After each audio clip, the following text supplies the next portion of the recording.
Judson Brewer is a psychiatrist, neuroscientist, and New York Times bestselling author. He's concerned primarily with mindfulness and addiction.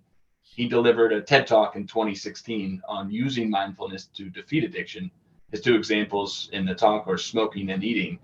He describes focusing on the feelings that they produce and realizing that they're mainly bad, and interrogating that recognition into what he calls cortical response, using your cortical mind, brain.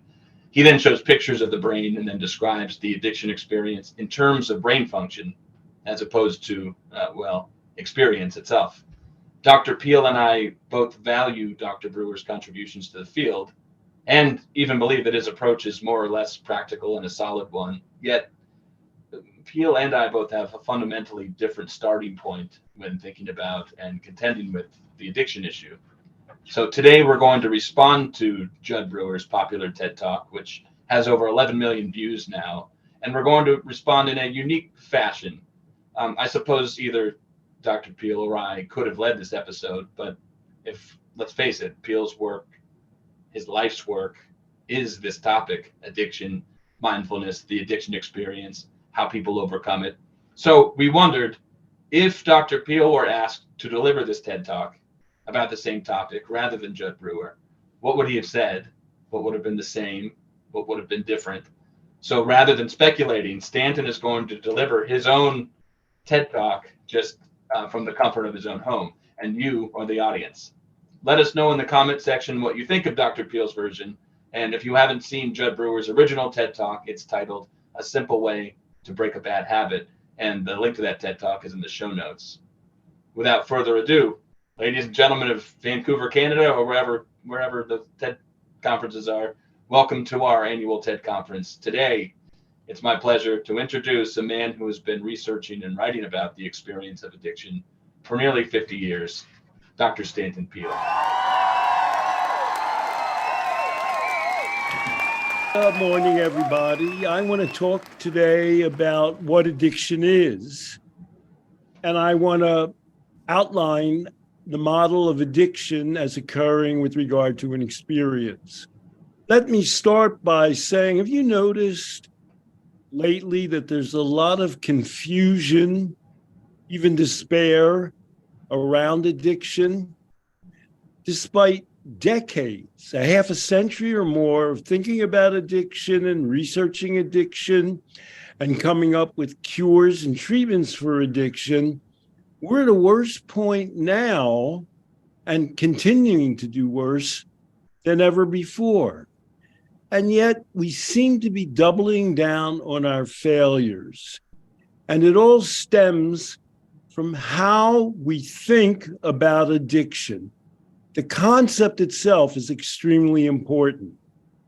My colleague, Zach, has mentioned Judson Brewer's TED Talk on using mindfulness to defeat addiction. He uses two examples, which I'll get back to, smoking and eating.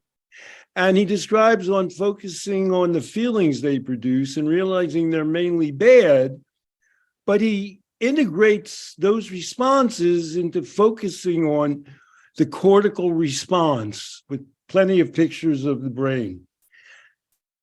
I want to ask, how is that useful exactly? Does that really help us to be mindful, to think about the brain in response to these things? I don't think so. There's a model of addiction that is virtually universally accepted, in America at least, and the idea is that heroin clicks into the brain in a way that addicts it. And when you think about it, is that possible? It's really sort of a magical notion. There is no such thing as some kind of chemical lock and key that causes your brain and you to fixate on using a substance without being able to restart yourself.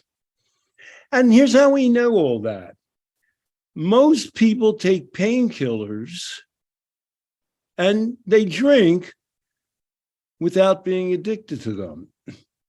So that tells us it's not the chemical itself that instantaneously addicts people and causes us not to be able to cease. But there's been a second development in American society where people more and more commonly talk about being addicted to, well, like Judson Brewer, they talk about being addicted to smoking, which isn't such a giant leap, and eating, and to sex, to videos, to gambling, to shopping. What's that all about? Do all of those things offer a key that unlocks this reputed addictive response in the brain? That's not only unlikely, it's impossible. They're all different kinds of substances, different kinds of stimuli entirely. Another way to think about this is at what we might call the phenomenological level, the level of how people actually experience the world and respond to it. All of these activities that we've mentioned create a powerful, repeatable, predictable experience that people can self-initiate and that offers people an absorption in that experience, a kind of an absolution from normal worries and guilt, a relief, and often along with that, a sense of value and a sense of peace. Those are very, very valuable feelings that people will do an awful lot to pursue. But all of those experiences, all of the responses that they generate are temporary. They're artificial in the sense that they're produced externally. You ingest something, you engage in something, and you stimulate yourself in that manner, but you're using an external agent to produce the experience. What finally makes these things addictive? While being engaged in the experience, you discover that you become more detached from your actual coping responses in life.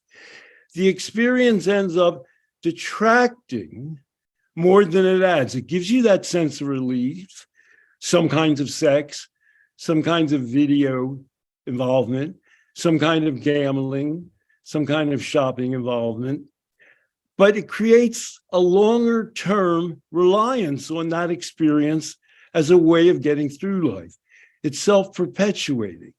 Now, what's obvious to all of us is that most people don't become addicted to these things.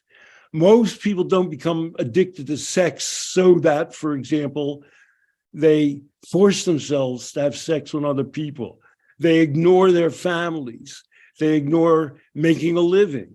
Most people don't become addicted to video games that way, or to gambling, or to shopping. And yet, the Diagnostic Manual of the American Psychiatric Association lists only one thing as being addictive now. It doesn't mention any drug as being inherently addictive, because after all, we know that most people take painkillers without becoming addicted.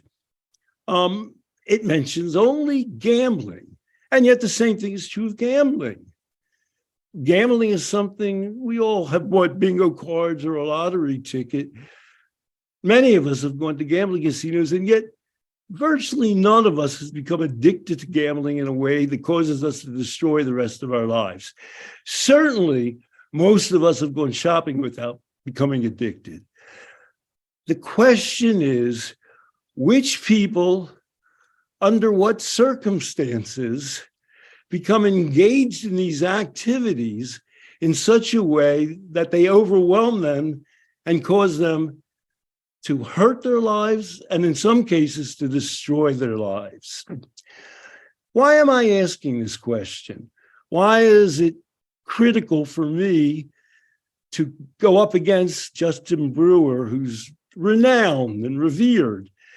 Why do I want to contrast a different view with the prevailing view of addiction in society? Because we're doing so poorly at dealing with addiction against the science of what we know addiction to be in terms of how we can become addicted to a broad range of things. And most of us don't become addicted to even the things that we most readily acknowledge are addictive. When we realize the essential goal of mindfulness is to allow us to be in control of our responses to things.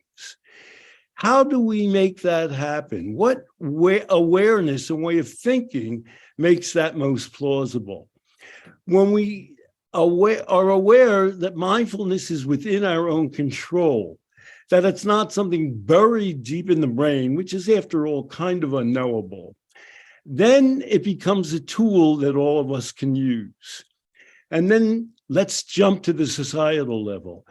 What accounts for the fact that during the time that the brain model of addiction has been dominant, completely prevalent in America, addiction, drug deaths, alcohol deaths have gotten worse than ever before? Why is that happening? It's because society has removed responsibility and the possibility of changing things for the better in favor of the idea that addiction is an uncontrollable response that people individually and we as a group of people cannot influence. By recognizing the mindfulness conception that addiction is a lived experience that we control, offers us the only chance as individuals and as a society to finally gain control, reduce, ameliorate, improve our lives as individuals and as a society.